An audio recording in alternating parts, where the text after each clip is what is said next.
வானொலியில் நீங்கள் கேட்டு மகிழ்ந்த தென்கட்சிக்கோ சுவாமிநாதன் அவர்களின் இந்த ஒரு தகவல் கதை தொகுப்பினை கேட்கலாம். ஒரு காடு, நல்ல மரம்லாம் செழிச்சு இருந்தது. அப்படிப்பட்ட காட்டில் ஒரு சாது இருந்தார். அவர் எப்படின்னா, எப்பவும் ஒரு மரத்தடியில் உட்காந்துருப்பார். ஏன்னா அவருடைய இருப்பிடமே அதுதான்.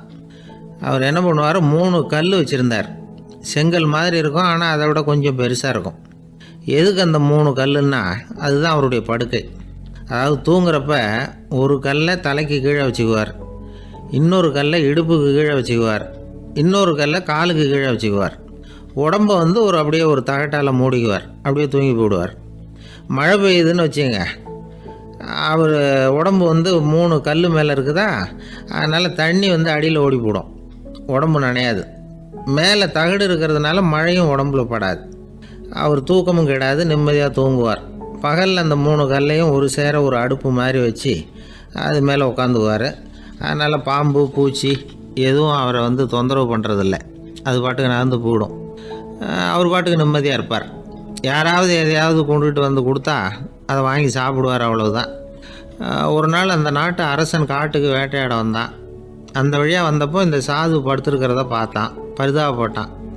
ஐயோ பாவம், இவர் இப்படி இந்த கல் மேலே உடம்பை வச்சுக்கிட்டு தூங்குறாரு, என்ன பாடுபடுவார். இவரை நாம் அரண்மனைக்கு அழைச்சிட்டு போய் சுகமாக நிம்மதியாக இருக்கிறதுக்கு வழி செஞ்சு கொடுப்போம், அது ரொம்ப நல்லாயிருக்கும் அப்படின்னு நினச்சான். அப்படி நினச்சிக்கிட்டே அரண்மனைக்கு வந்துட்டான். அதுக்கப்புறம் ஒரு பல்லக்கையும் 2 சேவகர்களையும் காட்டுக்கு அனுப்பி அந்த சாதுவை மெதுவாக இங்கே அழைச்சிட்டு வந்துடுங்க அப்படின்னு சொல்லி அனுப்பி வச்சான். இவங்க போய் அவர்கிட்ட விவரத்தை சொன்னாங்க. எனக்கு என்னத்துக்கு அரண்மனை வாசம் அப்படின்னார். இருந்தாலும் மன்னர் உத்தரவு, நீங்கள் அவசியம் வரணும் அப்படின்னாங்க இவங்க. சரின்னு சொல்லிவிட்டு வேறு வழி இல்லாமல் புறப்பட்டார்.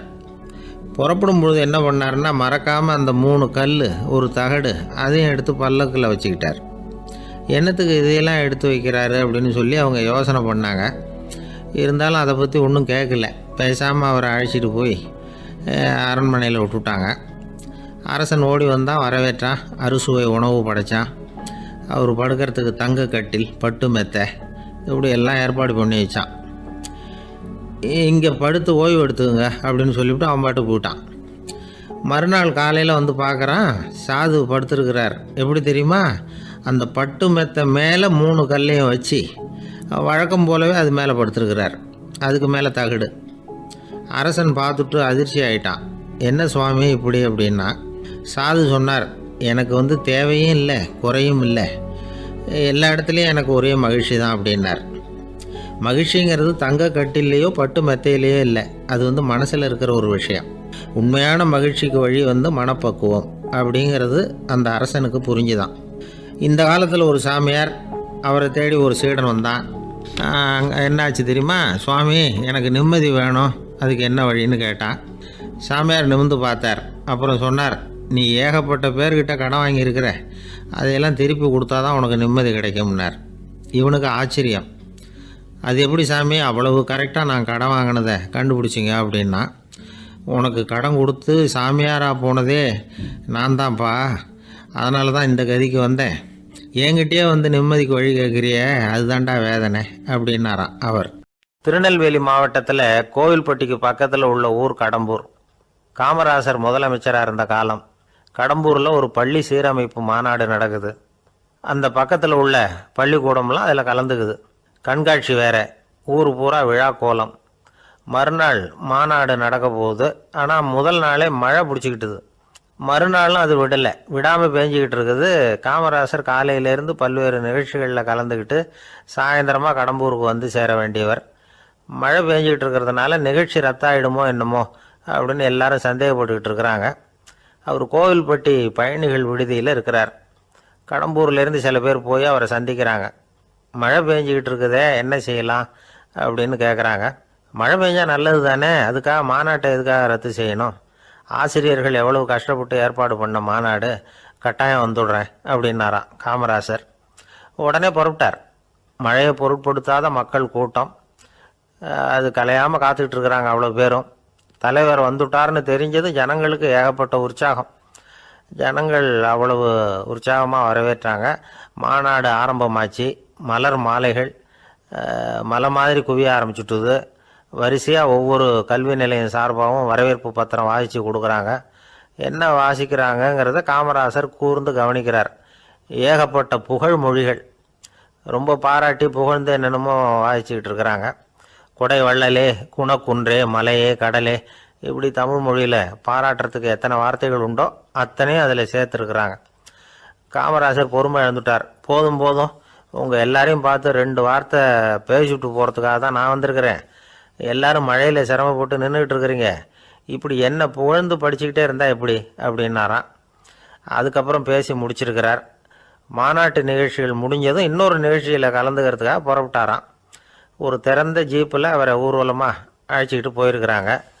தெருவில் 2 பக்கமும் ஏகப்பட்ட கூட்டம்.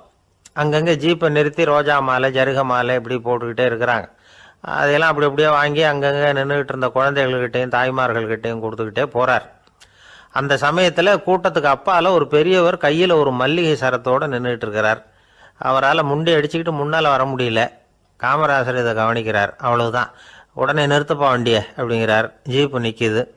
டிரைவரை பார்த்து, அதோ பார், அங்கே ஒருத்தர் நிற்கிறார் பார், அவரை இங்கே அழைச்சிட்டு வா அப்படின்னாராம். கூட்டம் வழி விடுது. அந்த பெரியவரை கிட்டத்தில் அழைச்சிட்டு வர்றாங்க. காமராசர் அவரை பார்த்து, வாங்க வாங்க, நல்லா இருக்கீங்களா அப்படின்னு சத்தம் போட்டு உற்சாகமாக விசாரிக்கிறாராம். பெரியவர் கண்களில் கண்ணீர், பேச்சு வரல. மல்லிகை சரத்தை அவருக்கு போடுறார். கொஞ்ச நேரம் அவர்கிட்ட பொறுமையாக பேசிக்கிட்டு இருந்துட்டு அவரை அனுப்பி வைக்கிறார் காமராசர். பெரியவர் போனதுக்கு அப்புறம் காமராசர் பக்கத்தில் இருந்தவங்க கிட்ட சொல்கிறார் அந்த பெரியவரை பற்றி. அந்த காலத்தில் ரொம்ப கஷ்டப்பட்டவர் இவர், ஜெயிலுக்கு போனவர் அப்படின்னு ரொம்ப உருக்கமாக நெகிழ்ந்து போய் சொல்கிறார். இதில் ஒரு விஷயத்தை கவனிங்க. தன்னை புகழ்ந்து படிக்கப்பட்ட வாழ்த்து மடலை படிக்க வேணாம்னு தடுத்து நிறுத்தினார். எங்கேயோ ஒரு மூலையில் கையில் ஒரு 4 முழம் மல்லிகை சரத்தோடு ஒதுங்கி நின்றுக்கிட்டு இருந்த அந்த தொண்டரை அவ்வளவு பெரிய கூட்டத்துக்கு நடுவுலையும் தேடி கண்டுபிடிச்சி கிட்டத்தில் கூப்பிட்டு அவர் கொடுத்த அன்பு மாலையை வாங்கி கழுத்தில் போட்டுக்கிட்டார். அதுதான் காமராசர். தோல்விகள் கூட அவரை கொஞ்சம் கூட பாதித்ததில்லை. ஒரு பொது தேர்தலில் அவர் தோற்று போகிறார். தொண்டர்கள்லாம் அழறாங்க. அதில் ஒருத்தர் மெதுவாக காமராசர்கிட்ட போய், என்ன தலைவரே, நீங்கள் கூட தோற்று போயிட்டீங்களே அப்படின்னு கலக்கமாக சொல்லியிருக்கிறார். அதுக்கு காமராசர், நான் கூட தோற்று போகிறதுக்கு பேர் தான்ப்பா ஜனநாயகம் அப்படின்னா. ஒரே ஒரு ஊரில் ஒரு ராஜா இருந்தாராம். அவர் நிறைய சம்பாதிக்கணும்னு திட்டம் போட்டார். தனக்காக சம்பாதிக்கணும்னு நினைக்கல, தன்னுடைய நாட்டுக்காக சம்பாதிக்கணும் அப்படின்னு நினைச்சார். அரசாங்க கருவூலத்தில் கையிருப்பு குறைச்சலாக இருந்தது. மக்கள்கிட்ட வரி விதிச்சாகணும், வேறு வழி இல்லை. ஆனாலும் அந்த ராஜா மக்கள் கஷ்டப்படக்கூடாது அப்படின்னு நினைக்கிறவர். மக்கள் வரியையும் கட்டணும், அதே நேரத்தில் அவங்க சிரமப்படவும் கூடாது. இதுக்கு தகுந்த மாதிரி ஒரு திட்டம் போட்டார். அது பிரகாரம் என்ன பண்ணார்னா, அந்த நாட்டில் ஒரு 3 பெரிய குளங்களை தோண்டினார். அது நிறைய தண்ணீரை நிரப்புனார். அதுக்கப்புறம் எங்கேயோ தேடி பிடிச்சி 3 விதமான மீன்களை கொண்டுகிட்டு வந்தார். அந்த 3 குளங்கள்லையும் விட்டார். அதை ஒவ்வொரு குளத்துலேயும் ஒவ்வொரு விதமான மீன்கள். அந்த மீன்களுக்கு அபூர்வமான ஒரு சக்தி உண்டு. அது எப்படின்னா, அந்த குளத்தில் குளிக்க வர்றவங்களுக்கு அந்த மீன்கள் கடிக்கும் பொழுது வலி ஏற்படுறதில்ல. அதுக்கு பதிலாக மகிழ்ச்சி நிறைந்த ஒரு இனிமையான உணர்வை அவங்க அனுபவித்தாங்க. அது எப்படின்னா, இந்த முதல் குளத்தில் இருந்த மீன்களால் கடிக்கப்படும் பொழுது ஒரு விதமான இன்ப மயக்கத்தில் திளைச்சிருக்கிறது மாதிரி உணர்வு. இந்த 2வது குளம் இருக்க, அதில் இருக்கிற மீன் கடிச்சதுன்னு வைங்க, மக்களுக்கு எப்படி இருக்கும்னா, கால்களே தரையில் படாமல் அப்படியே ஆகாயத்தில் மிதக்கிறது மாதிரி ஒரு உணர்வு. அதை அனுபவிக்கிறாங்க. 3வது குளத்தில் இருக்கிற மீன் கடிச்சதுன்னா அவங்கெல்லாம் அப்படியே கோடீஸ்வரராக மாறிட்டதாக ஒரு உணர்வு. அதை அவங்களால அனுபவிக்க முடியுது. இப்படி ஒரு அபூர்வமான மீன் அது, அந்த 3 வகை. இப்படி இருந்தால் மக்கள் அந்த குளங்களில் குளிக்கிறதுக்கு ஆசைப்படாமல் இருப்பாங்களா? அதனால் கூட்டம் கூட்டமாக அலமோத ஆரம்பிச்சிட்டாங்க. ஒவ்வொரு குளத்தின் கரையிலேயும் கியூ வரிசையில் நிற்க ஆரம்பிச்சிட்டாங்க. அந்த நாட்டு மன்னர் என்ன பண்ணார்னா, ஒவ்வொரு குளத்தங்கரையிலையும் ஒரு ராஜாங்க அதிகாரியை உட்கார வச்சார். டிக்கெட்டை அடித்து கொடுத்தார். குளிக்க வர்றவங்க கிட்ட ஒரு குறிப்பிட்ட தொகையை கட்டணமாக வசூலிக்க ஆரம்பித்தார். அவ்வளவுதான், அரசாங்க கருவூலம் நிரம்ப ஆரம்பிச்சுட்டுது. ராஜாங்கத்துக்கு தேவையான பணம் கிடைச்சிட்டுது. இது ஒரு கதை. இதை பற்றி என்ன நினைக்கிறீங்க? அதாவது மக்களுக்கு சுமை தெரியாமலே வரி வசூல் பண்ணுறது நல்லது தானே அப்படின்னு நினைப்பீங்க. ஆனால் இன்றைக்கும் உலகத்தில் பல அரசாங்கங்கள் இதே மாதிரி 3 குளங்களை வெட்டி வச்சுருக்குது. மக்களும் அதில் குளிச்சுக்கிட்டு தான் இருக்கிறாங்க. அது எப்படிங்கிறீங்களா? அந்த முதல் குளம் தான் சினிமா தியேட்டர். அதில் குளிக்கிறவங்க தான் ஒரு விதமான இன்ப மயக்கத்தில் திளைச்சிருக்கிறது மாதிரியான உணர்வை அனுபவிக்கிறவங்க. ரெண்டாவது குளம் தான் சாராய கடை. இந்த குளத்தில் குளிக்கிறவங்க தான் கால்களே தரையில் படாமல் ஆகாயத்தில் மிதக்கிறது மாதிரி உணர்வை அனுபவிக்கிறவங்க. மூணாவது குளம் லாட்ரி டிக்கெட். இதில் குளிக்கிறவங்க தாங்கள் அப்படியே கோடீஸ்வரர்களாக மாறினது மாதிரி ஒரு உணர்வு, அதை அனுபவிக்கிறவங்க. இன்றைக்கி பல நாடுகள் இந்த குளங்களை பயன்படுத்திக்கிட்டு தான் வராங்க. ஒரு பூவில் வண்டு உட்காருது, அதில் இருக்கிற தேனை வண்டு எடுக்குது. இந்த சமயத்தில் அந்த பூவுக்கு வலிக்குமா? அதுக்கு வலிக்கிறது இல்லை. அந்த பூவோட மலர்ச்சியும் வளர்ச்சியும் குன்றி போகிறதும் கிடையாது. ஒரு ராஜா மக்கள்கிட்ட வரி வசூல் பண்ணும் பொழுது மக்களுக்கு சிரமமும் தெரியக்கூடாது, அதே நேரத்தை அதனால் அவங்க வாழ்க்கையும் கெட்டு போயிடக்கூடாது. அது மாதிரி வரி வசூல் பண்ணணுமா. இது காளிதாசனின் ரகுவம்சத்தில் காணப்படுகிற ஒரு கருத்து. ஒரு சின்ன குழந்தை தவறுதலாக ஒரு 25 காசு நாணயத்தை மூழ்கி விட்டுது. காசு வயத்துக்குள்ளே போயிட்டுது. அந்த குழந்தையோட தாய் உடனே குழந்தைய தூக்கிட்டு ஆஸ்பத்திரிக்கு புறப்பட்டாங்க. அப்போ அந்த பக்கமாக ஒருத்தர் வந்தார் தெருவில். என்ன விவரம்னு கேட்டார்.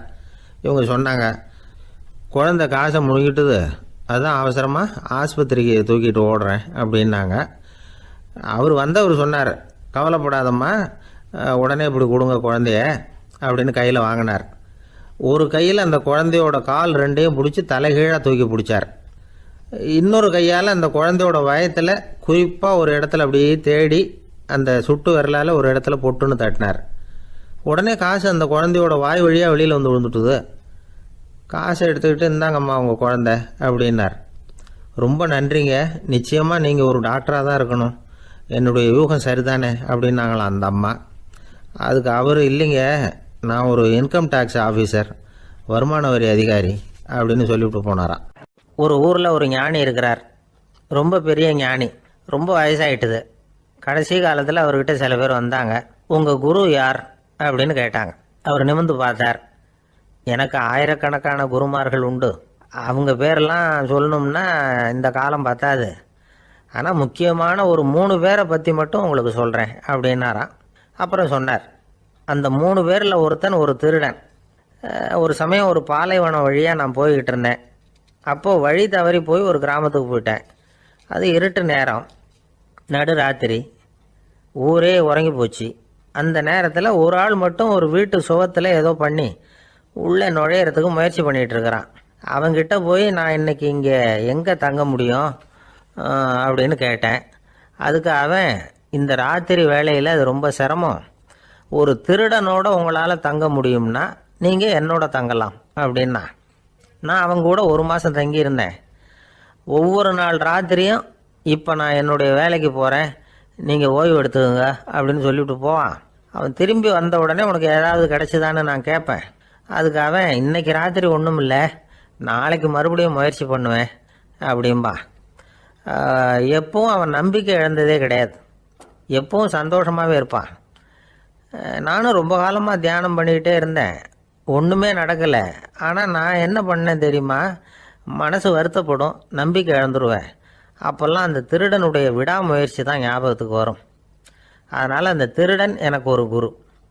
என்னுடைய 2வது குரு யாருன்னா அது ஒரு நாய். இது எப்படின்னா, ஒரு சமயம் எனக்கு ரொம்ப தாகமாக இருந்தது.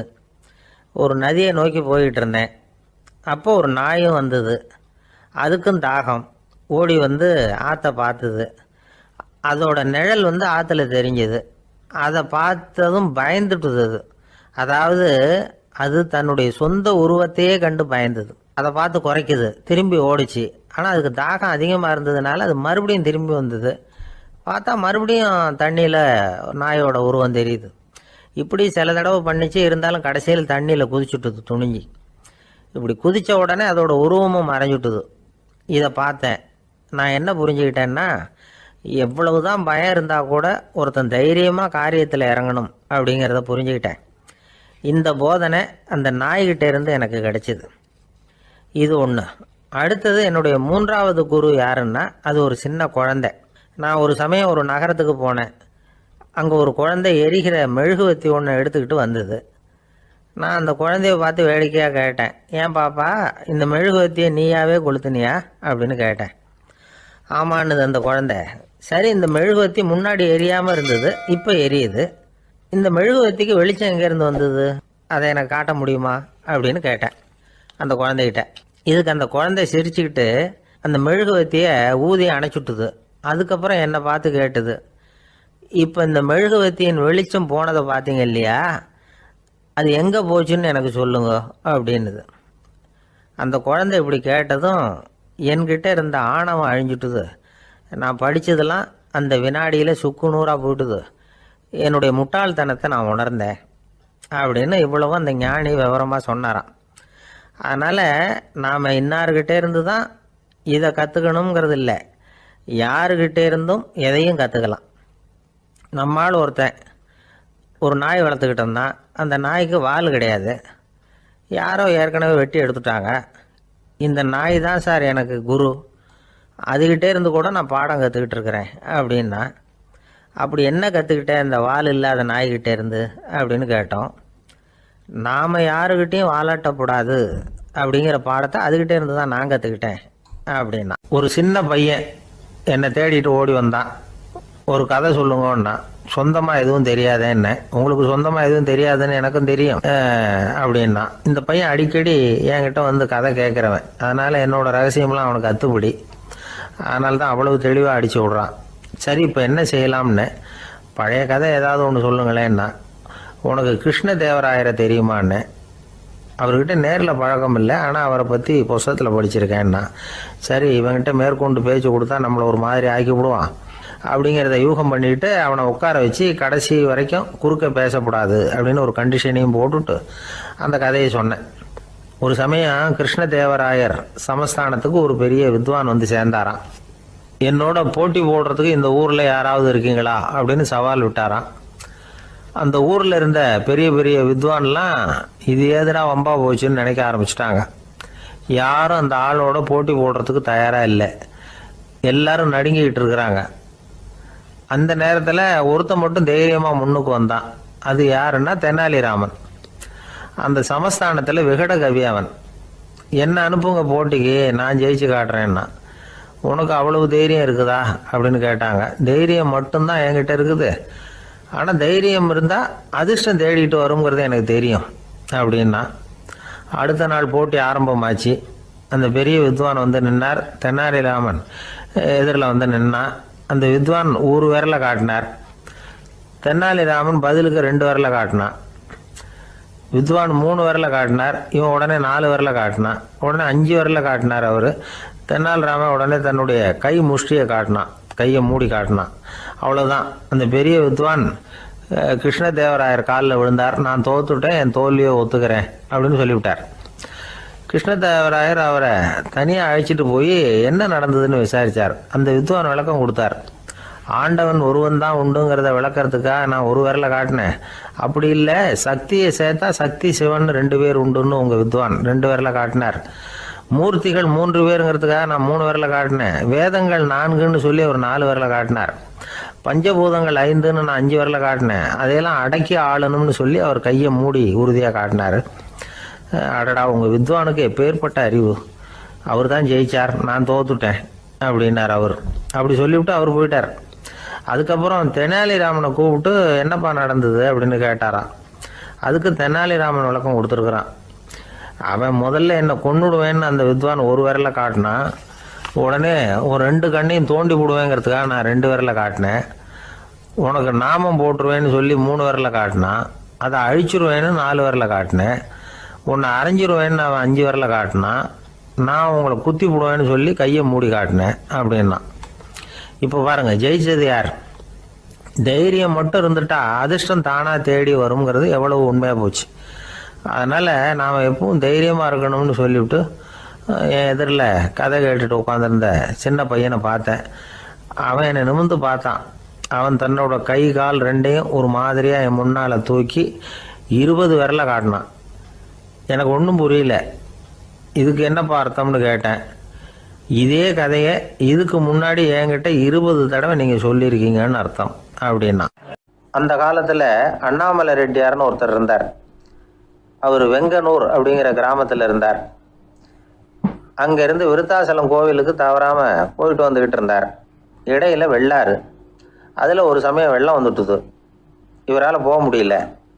அதோட விளைவு வெங்கனூர்லேயே ஒரு கோவில் கட்டணும் அப்படின்னு முடிவு பண்ணார், சிவாலயம். அந்த சமயத்தில் வடநாட்டில் பஞ்சம். அதனால் அங்கே இருந்த பல சிற்பிகள் தென்னாட்டை நோக்கி வர ஆரம்பித்தாங்க. அவங்க வெங்கனூர் வழியாக வர்றது தெரிஞ்சதும் இவர் போய் பார்த்தார். இங்கே ஒரு கோவில் கட்டணும், அதுக்கு நீங்கள் உதவணும்னார். பஞ்ச காலத்தில் இப்படி ஒரு வாய்ப்பு கிடைச்சதில் அவங்களுக்கும் ரொம்ப மகிழ்ச்சி. உற்சாகத்தோடு ஒத்துக்கிட்டாங்க. ஆலய திருப்பணி ஆரம்பமாச்சு. அவங்களுக்கு வேண்டிய எல்லா வசதிகளையும் இவர் செஞ்சு கொடுத்தார். அவங்களுக்கு எந்த குறையும் இல்லாமல் பார்த்துக்கிட்டார். அது மட்டும் இல்லை, ஒவ்வொரு நாளும் அங்கே வருவார். உங்களுக்கு என்ன வேணும், எது வேணும்னு கேட்பார். ஏதாவது குறை இருந்தால் சொல்லுவாங்க, உடனே தீர்த்து வைப்பார். இவரும் கேட்பார், எந்த குறையாக இருந்தாலும் என்கிட்ட சொல்லுங்க அப்படின்னு சொல்லுவார்.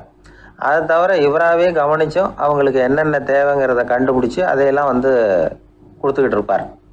என்ன தேவைன்னாலும் அதை நிறைவேற்றி வச்சுருவார். அந்த சிற்பிகளின் தலைவன் ஒருத்தன், அந்த ஆளுக்கு வெத்தலை பாக்கு போடுறது பழக்கம். இதை தெரிஞ்சுக்கிட்டு அதுக்காகவே ஒரு ஆளை ஏற்பாடு பண்ணார். வேணுங்கிறப்போலாம் நீ வெத்தலை சிவல் மடித்து கொடுக்க வேண்டியது உன் வேலை அப்படின்னு ஒருத்தனை ஏற்பாடு பண்ணிட்டார். இப்படியெல்லாம் செஞ்சதும் அவங்களுக்கும் ரொம்ப உற்சாகம். ரொம்ப பொறுப்பாக சிற்ப வேலைகளை செஞ்சுக்கிட்டு இருக்கிறாங்க. ஒரு நாள் என்னாச்சு தெரியுமா? அந்த சிற்பிகளின் தலைவன் ரொம்ப நுணுக்கமாக ஒரு வேலையை செஞ்சுக்கிட்டு இருக்கிறான். சாரம் போட்டு அது மேலே படுத்துக்கிட்டு அண்ணாந்து பார்த்து உச்சியில் நுணுக்கமான சிற்பங்களை உருவாக்கிக்கிட்டு இருக்கான். சிற்பியின் கவனம் செதறப்படாதுங்கிறதுனால இவர் மெதுவாக சத்தம் போடாமல் கிட்ட போய் நின்று அதை கவனிச்சிக்கிட்டு இருக்கிறார். அந்த சிற்பி வழக்கம் போல் வெத்தலை பாக்குக்காக இடது கையை கீழே நீட்டினான். அந்த சமயம் பார்த்து அவருக்கு தாம்பூலம் கொடுக்குறவன் அங்கே இல்லை, எங்கேயோ போயிருக்கிறான். அண்ணாமலை ரெட்டியார் என்ன பண்ணார் தெரியுமா? தனக்காக கொடுக்கப்பட்ட தாம்பூலத்தை வாங்கி சிற்பியின் கையில் கொடுக்குறார். அவன் வாங்கி போட்டுக்கிட்டான். இது என்ன இன்னைக்கு வெத்தலை சீவல் வேறு மாதிரி இருக்குது, வாசனை தாம்பூலமாக இருக்குது அப்படின்னு யோசனை பண்ணிவிட்டு கீழே திரும்பி பார்க்குறார். பார்த்தா ரெட்டியார் மறுபடியும் சிற்பி கை நீட்டும் பொழுது கொடுக்கறதுக்காக தாம்பூலத்தை மடித்து வாங்கி வச்சுக்கிட்டு தயாராக நிற்கிறார். சிற்பிக்கு அதிர்ச்சி. உடனே பொத்துன்னு கீழே குதிச்சான். ஐயா, என்ன இது நீங்களா அப்படின்னா. இவர் சொன்னார், நான் ஒன்றும் தப்பு பண்ணலையே, உன்னுடைய கை புண்ணியம் செஞ்ச கை, கோயில் கட்டுற கை, அந்த கைக்கு தாம்பூலம் கொடுக்கறதுல என்ன தப்பு அப்படின்னாராம். ஏற்கனவே பஞ்சத்தில் அடிபட்டு வந்த எங்களை நீங்கள் ஆதரித்ததே பெரிய விஷயம். இந்த செயல் என்னை ஒரு பெரிய கடனாளி ஆகிவிட்டது. ஐயா, எங்களுக்கு உணவு உடை இதை மட்டும் நீங்கள் கொடுத்தா போதும், ஊதியம்னு எதுவும் வாங்க மாட்டோம் அப்படின்னு நானும். அந்த சிற்பி எவ்வளோ வற்புறுத்தியும் எதுவும் வாங்கிக்கலையாம். இந்த செய்தியை தமிழ் தாத்தா டாக்டர் ஊவேசா சொல்லியிருக்கிறார். அந்த காலத்தில் எப்படிப்பட்டவங்கெல்லாம் வாழ்ந்துருக்கிறாங்க பாருங்கள். இந்த காலத்தில் ஒருத்தர் கோவில் கட்டினார், வேலை செய்கிற எல்லாருக்கும் சாப்பாடு போடுவார். சிற்ப வேலை செஞ்சுட்டு சாப்பிட வர்ற ஒவ்வொருத்தர் கையையும் அன்பாக பிடிச்சி முத்தம் கொடுத்து உள்ளே அனுப்புவார். அந்த கைகளுக்கு நீங்கள் கொடுக்குற மரியாதை அது அப்படின்னு கேட்டாங்க. அது இல்லைங்க, ஏற்கனவே முதல் பந்தியில் சாப்பிட வந்தவன் மறுபடியும் வர்றானான்னு கண்டுபிடிக்கிறதுக்காக கையை பிடிச்சி மோந்து பார்க்குறேன் அப்படின்னாராம் அவர். ஒரு குரு, இளம் சீடர்கள் எதிரில் உட்காந்துருக்கிறாங்க. குரு பாடம் நடத்திக்கிட்டு இருக்கிறார். சீடர்களுக்கு ஒரு ஆசை, அதாவது ஒரு முக்கியமான மந்திரத்தை நம்ம குருநாதர்கிட்ட இருந்து கற்றுக்கணும் அப்படிங்கிறது அவங்க ஆசை. அது என்ன மந்திரம்னா, இறந்தவரை உயிர்ப்பிக்கக்கூடிய புனித மந்திரம், அதாவது செத்தவங்களுக்கு மீண்டும் உயிர் உண்டாக்குகிற மந்திரம். குருவே, தயவு பண்ணி அந்த மந்திரத்தை எங்களுக்கு உபதேசிக்கணும் அப்படின்னு கேட்டாங்க. அது ரொம்ப ஆபத்தானது, அது என்னத்துக்கு உங்களுக்கு வேண்டாமேன்னாராம் குரு. எங்களுடைய நம்பிக்கை உறுதிப்படுறதுக்காகத்தான் கேட்குறோம், வேற ஒன்றும் இல்லை அப்படின்னாங்களாம் சீடர்கள். பக்குவப்படாத அறிவுங்கிறது ரொம்ப ஆபத்தானது அப்படின்னாராம் குரு. இது சீடர்களுக்கு புரியல.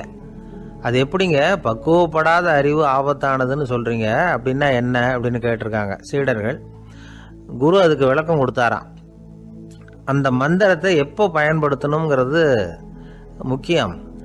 அதை அறியக்கூடிய ஞானம் ஏற்படுகிற வரைக்கும் அதை தெரிஞ்சுக்காமல் இருக்கிறது தான் நல்லது, இல்லைன்னா ஆபத்துன்னாராம்.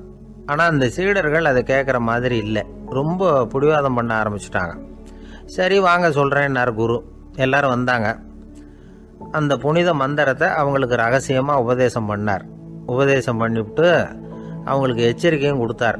இந்த மந்திரத்தை நல்லா ஆராய்ச்சி பார்த்ததுக்கு அப்புறம் தான் உச்சரிக்கணும், அவசரப்பட்டு எதுவும் செஞ்சிடக்கூடாது அப்படின்னு ஒரு தடவைக்கு பல தடவை எச்சரிக்கை கொடுத்தார். சரின்னு சொல்லிவிட்டு அவங்கெல்லாம் மந்திரத்தை கற்றுக்கிட்டு எழுந்திரிச்சு போயிட்டாங்க. ஒரு நாள் அந்த சீடர்கள் எல்லாம் மணற்பாங்கான இடத்துல அப்படியே நடந்து போயிட்டு இருக்கிறாங்க. ஒரு பாலைவன பகுதி மாதிரி ஒரு இடம். அங்கே ஒரு இடத்துல எலும்புகள் குவியலாக கிடந்தது. உடனே இந்த சீடர்கள் முன்ன பின்ன யோசிக்காமல் தியானமும் பண்ணாமல் அந்த மந்திரத்தோட பயனை சோதித்து பார்க்கணும் அப்படின்னு நினச்சிக்கிட்டு அந்த மந்திரத்தை உச்சரிக்க ஆரம்பிச்சிட்டாங்க. அவ்வளோதான். உடனே என்னாச்சு தெரியுமா? அந்த எலும்புகள் எல்லாம் ஓநாய்களாக மாறி அவங்கள துரத்த ஆரம்பிச்சுட்டுது. சீடர்கள் எல்லாம் தலைதெறிக்கி ஓட ஆரம்பிச்சிட்டாங்க. ஓநாய்களும் விடலை, அவங்கள துரத்தி பிடிச்சி கடித்து கொதற ஆரம்பிச்சுட்டுது. அப்போ தான் அந்த சீடர்களுக்கு குரு சொன்ன அறிவுரையோட அர்த்தம் புரிஞ்சுது. பக்குவப்படாத அறிவு ஆபத்தானது அப்படிங்கிறது. அதனால் இதிலேருந்து நாம் தெரிஞ்சுக்க வேண்டியது என்னென்னா, நாம் நம்ம அறிவை வளர்த்துக்கிட்டால் மட்டும் போதாது, அந்த அறிவை எப்போ எப்படி பயன்படுத்தணும் அப்படிங்கிற பக்குவமும் நமக்கு வரணும். அப்போ தான் வாழ்க்கை நல்லபடியாக அமையும். இல்லைன்னா இடைஞ்சல் தான். இந்த காலத்தில் சில சின்ன பிள்ளைங்களுக்கே அறிவு ரொம்ப பக்குவப்பட்டிருக்குங்கிறத உணர முடியுது. ஒரு சின்ன பையன் பள்ளிக்கூடத்தில் மார்க் லிஸ்ட் கொடுத்தாங்க, வாங்கிக்கிட்டு அவசரமாக வீட்டுக்கு ஓடினான். எதிரில் வந்த ஒருத்தர் கேட்டார், என்ன அவசரம், ஏன் இப்படி வேகமாக ஓடுறேன்னார். எங்கள் அம்மா கிட்ட அடி வாங்கணும், அதுக்காக தான் ஓடுறேன்னா. அடி வாங்கிறதுக்கா இவ்வளவு அவசரம்னார் அவர். அப்படி இல்லைங்க, நான் போகிறதுக்குள்ளே எங்கள் அப்பா வீட்டுக்கு வந்துட்டாருன்னா அவர்கிட்ட அடி வாங்க வேண்டியிருக்கும், அதை அவாய்ட் பண்ணுறதுக்காக இப்படி ஓடுறேன் அப்படின்னு நானும். அந்த பையன் ஒரு வயசான அம்மா ஒரு நாள் ஃபோன் பண்ணாங்க. ஐயா, நான் இந்த தகவல் நிகழ்ச்சியை தினமும் கேட்குறேன், உங்ககிட்ட ஒரு கேள்வி கேட்கணும் அப்படின்னாங்க. என்னங்க அப்படின்னோம். எனக்கு சொந்தமாக ஒரு நல்ல வீடு இருக்குது, வேணுங்கிற அளவுக்கு பணமும் இருக்குது, கணவரும் ரொம்ப நல்லவர், ரிட்டையர் ஆகி வீட்டில் தான் இருக்கிறார், பிள்ளைங்கள்லாம் பெரிய பெரிய உத்தியோகத்தில் இருக்கிறாங்க, அதில் ஒருத்தன் ஐஏஎஸ்ஸு, பணம்லாம் கூட நிறைய கொண்டாந்து கொடுக்குறாங்க. அப்படி இருந்தும் என் மனசில் நிம்மதி இல்லை, வாழ்க்கையில் ஒரு நிறைவு இல்லை அப்படின்னாங்க. ஏன்னு கேட்டோம். அதைத்தான் நான் உங்களை கேட்குறேன், ஏன் அப்படி அப்படின்னு திருப்பி கேட்குறாங்க. எங்களுக்கு ஒன்றும் புரியல, கொஞ்சம் நேரம் குழம்பி போயிட்டோம். இருந்தாலும் அதை அவங்கக்கிட்ட காட்டிக்காமல் கொஞ்சம் சாமர்த்தியமாக, ஏம்மா உங்கள் மனசில் நீங்கள் ஏதோ ஒன்று எதிர்பார்க்குறீங்க, அது நிறைவேறலை அப்படி தானே அப்படின்னு கேட்டோம். ஆமாம் அப்படின்னாங்க. அதுக்கப்புறம் அவங்கக்கிட்ட கொஞ்சம் மனம் விட்டு பேசுகிறப்போ தானாக விஷயம் வெளியில் வந்தது. அதாவது அவங்க பிள்ளைங்க பெரிய பெரிய உத்தியோகத்தில் இருக்கிறதுனால அவசரமாக பார்த்துட்டு ஓடுறாங்களாம். ஆசையாக அம்மான்னு கூப்பிட்டுக்கிட்டு கிட்ட உட்காந்து கொஞ்சம் நேரமாவது என்கிட்ட பேசினா தானே என் மனசு கொஞ்சம் நிம்மதியாக இருக்கும், அது அவங்களுக்கு தெரிய மாட்டேங்குதே அப்படிங்கிறாங்க. இதுதான் அவங்களுடைய ஏக்கம்.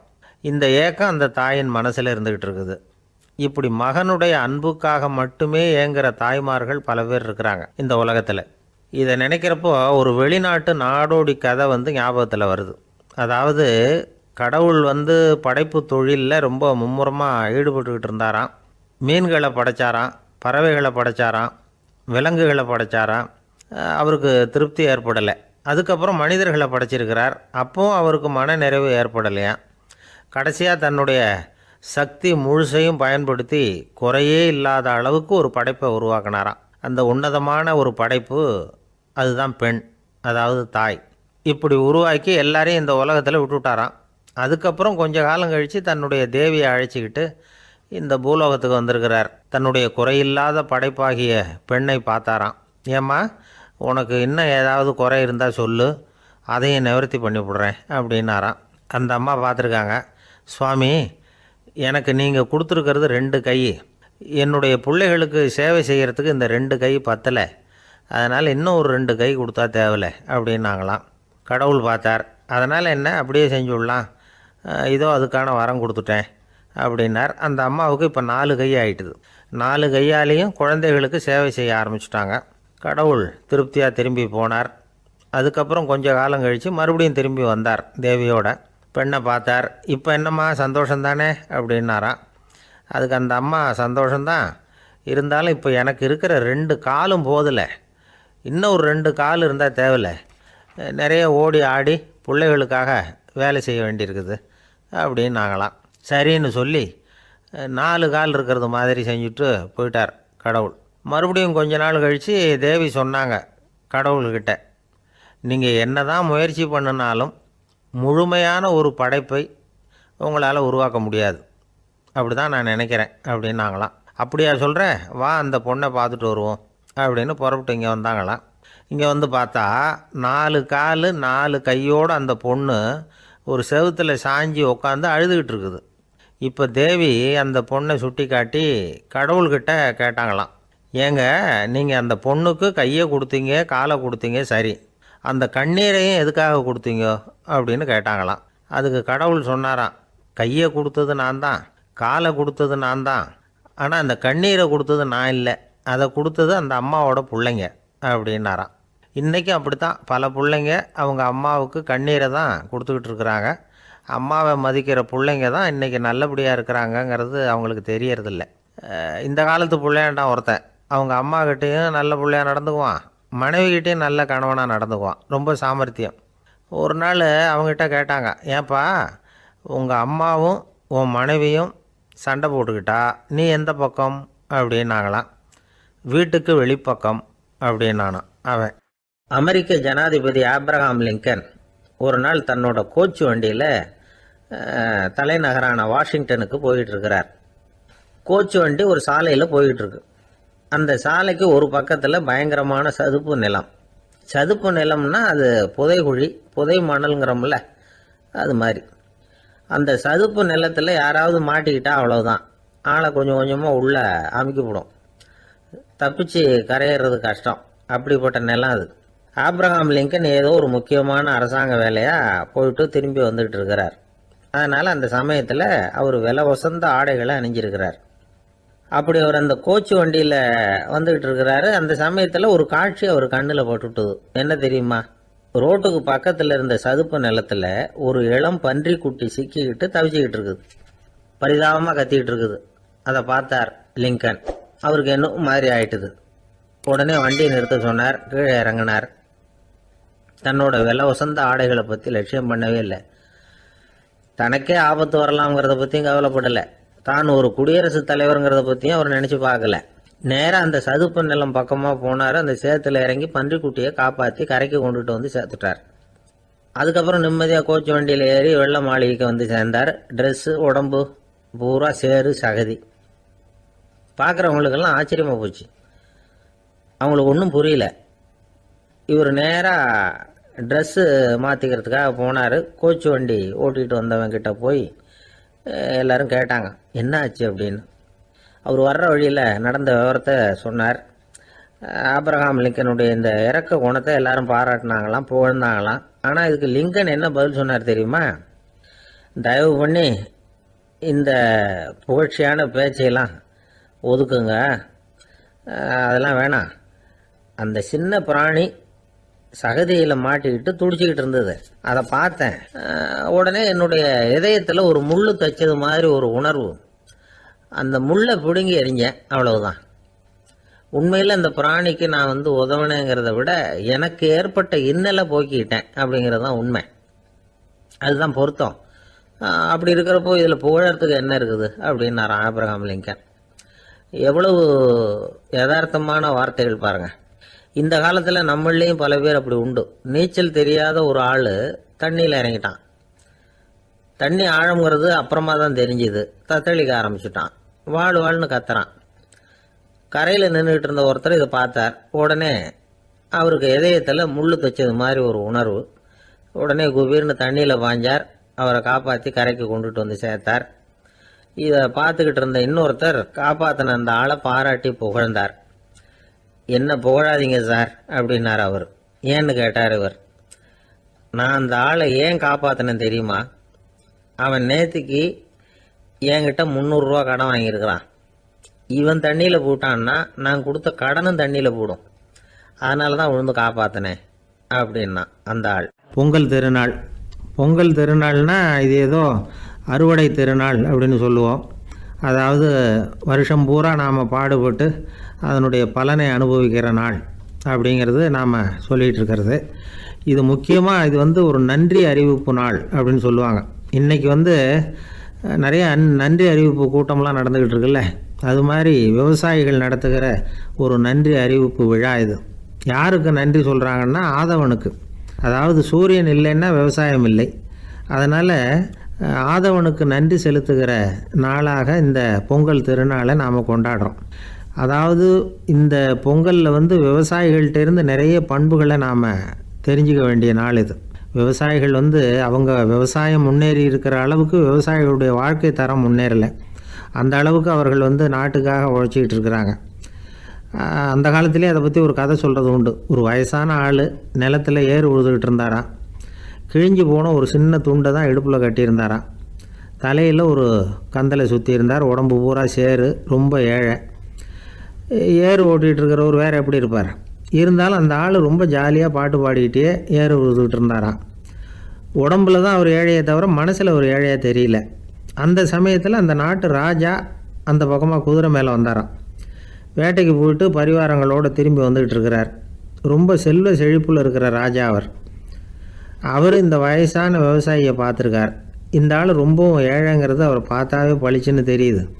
கட்டிக்கிறதுக்கு நல்ல துணி இல்லை, உடம்போ இழைச்சி போயிருக்குது, வயிறு முதுகில் போய் ஒட்டிக்கிட்டு இருக்கு, கண்ணு குழி விழுந்து போயிருக்குது.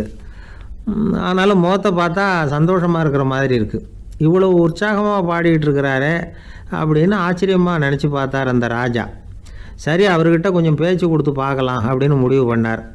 ஐயா பெரியவரே, இப்படி கொஞ்சம் வர முடியுமான்னாராம். பொழுது போகிறதுக்குள்ளே நான் இந்த வயல் பூரா உழவு ஓட்டி ஆகணும், அதனால் பேசுகிறதுக்கு நேரம் இல்லை அப்படின்னாராம் அந்த பெரியவர்.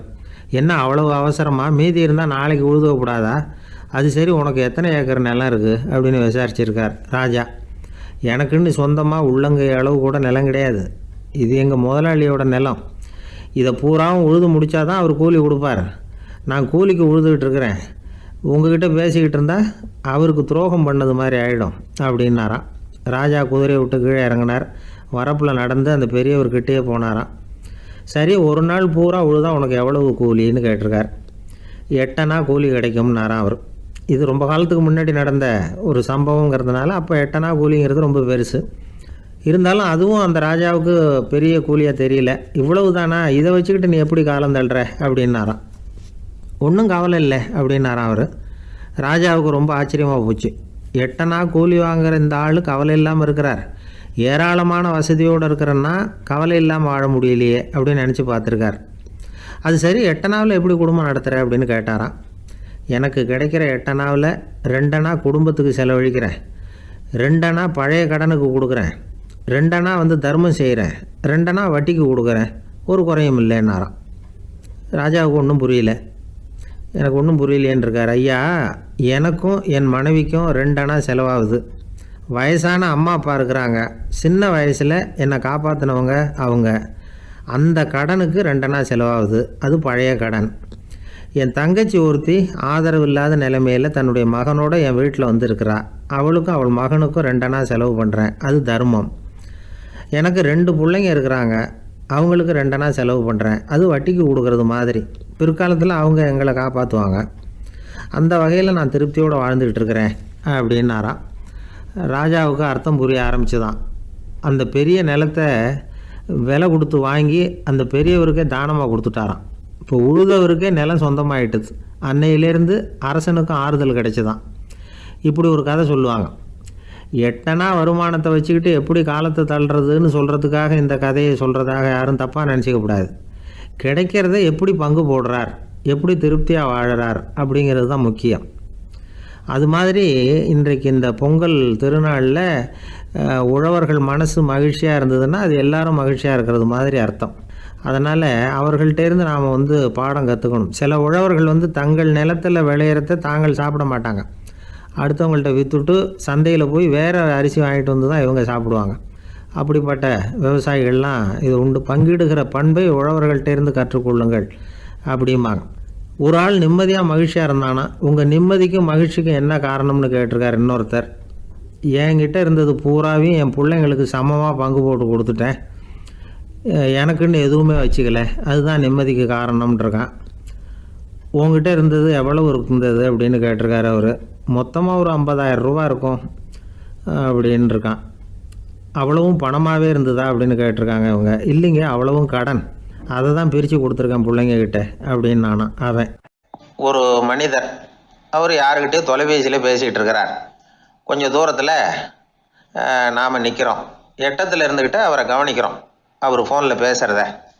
அவர் பேசுகிற வார்த்தைகள் என்ன அப்படிங்கிறது நம்ம காதில் விழலை.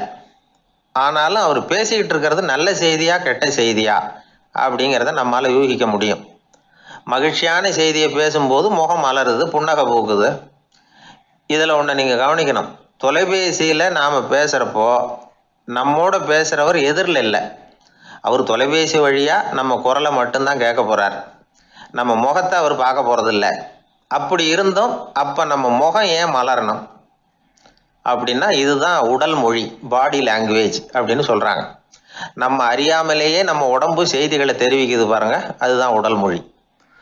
ஒரு மனிதர் தொலைபேசியில் பேசிக்கிட்டு இருக்கிறத நீங்கள் தூரத்திலிருந்து கவனிச்சுக்கிட்டே அவர் நண்பரோட பேசுகிறாரா, மனைவியோட பேசுகிறாரா, குழந்தையோட பேசுகிறாரா, இல்லை மேல் அதிகாரிகிட்ட பேசுகிறாரா, அல்லது அவருக்கு கீழே பணிபுரிகிறவர்கள்கிட்ட பேசுகிறாரா அப்படிங்கிறத கண்டுபிடிக்கலாம். அதுக்கு காரணம் அவருடைய உடல் மொழி. இந்த உடல் மொழி கூட நம்ம வாழ்க்கையின் முன்னேற்றத்துக்கு பயன்படும். இதை பற்றியெல்லாம் கூட சில நிபுணர்கள் ஆராய்ச்சி பண்ணி பார்த்துருக்குறாங்க. அவங்க சில விவரங்களை சொல்கிறாங்க. குறிப்பாக ஒருத்தர் தன்னுடைய நாற்காலியில் கிட்டத்தட்ட படுத்துக்காத குறையாக உட்காந்துருக்கிறாருன்னு வச்சுக்கோங்க. எதிர இருக்கிறவர் பேசுறது அவருக்கு பிடிக்கலன்னு அர்த்தமா.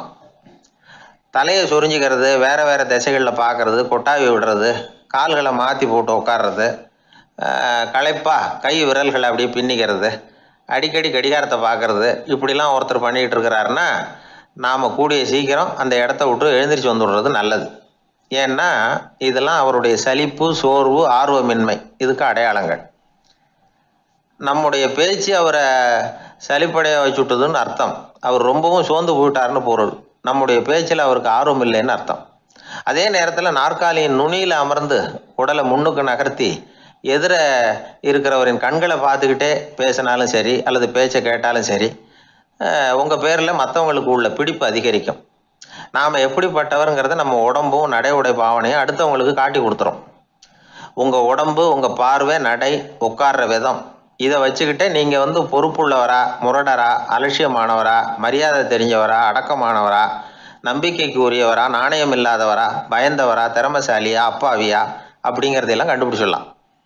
அதனால் இந்த உடல் மொழியை புரிஞ்சுக்கிட்டு நம்மளை கொஞ்சம் சரிப்படுத்திக்கிட்டோம்னா வாழ்க்கையில் சுலபமாக பல காரியங்களை சாதிக்க முடியும். ஒரு மனநல மருத்துவமனை, அங்கே ஒருத்தர் ஒரு நாற்காலியில் உட்காந்துக்கிட்டு கார் ஓட்டுறது மாதிரி அப்படி பாவனை பண்ணிகிட்டு இருந்தார். ஸ்டியரிங்கை திருப்புறது மாதிரி, பின்னாடி வர்ற வண்டியை நிற்க சொல்கிறது மாதிரி, அப்புறம் இவர் ஒதுங்கிக்கிட்டு அவருக்கு வழி விடுறது மாதிரி, இப்படிலாம் சேட்டைகள் பண்ணிக்கிட்டு இருந்தார் மனநல மருத்துவமனையில். இதை பார்த்துக்கிட்டு இருந்த ஒருத்தர் பக்கத்தில் இருந்த இன்னொருத்தர்கிட்ட கேட்டார், இவர் ஏன் இப்படி பண்ணுறாரு, இவருக்கு ஏன் அப்படி வந்தது நிலைமை அப்படின்னு சொல்லி அவர் விசாரித்தார். அப்போ அவர் விவரம் சொன்னார். வேறு ஒன்றும் இல்லைங்க, இவருக்கு கார் ஓட்டணும்னு ஆசை ரொம்ப காலமாக, அது நிறைவேறாமல் போயிட்டுது.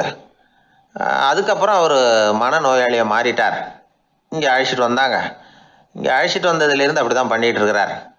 அவர் கார் ஓட்டுறது மாதிரிலாம் பாவனை பண்ணிகிட்டு இருப்பார், திருப்புறது மாதிரி பண்ணுவார், பின்னாடி வர்றவங்களுக்கு இடம் விடுவார், இப்படிலாம் செய்கிறார் அப்படின்னு விவரம் சொன்னாங்க. நீங்கள் சொல்லப்படாதா, இப்போ நீங்கள் கார் ஓட்டல வெறும் நாற்காலியில் தான் உட்காந்துருக்குறீங்க அப்படின்னு நீங்கள் சொல்லப்படாதா அவருக்கு அப்படின்னு கேட்டாங்க. அது முடியாதுங்க, ஏன்னா அந்த காரை கழுவுறதுக்காக அவர் தினமும் எனக்கு 10 ரூபா கொடுத்துக்கிட்டு இருக்கிறார் அப்படின்னாராம் அங்கே வேலை செஞ்சுக்கிட்டு இருந்த ஒருத்தர்.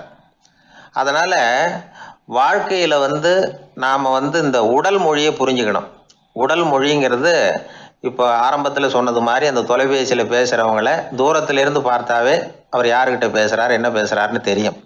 நம்ம முகத்தை நல்லா வச்சுக்கணும். உடல் மொழியை நம்ம புரிஞ்சுக்கிட்டு பயன்படுத்த ஆரம்பித்தோம்னா எந்த முயற்சி பண்ணினாலும் அதில் வெற்றி நிச்சயம்.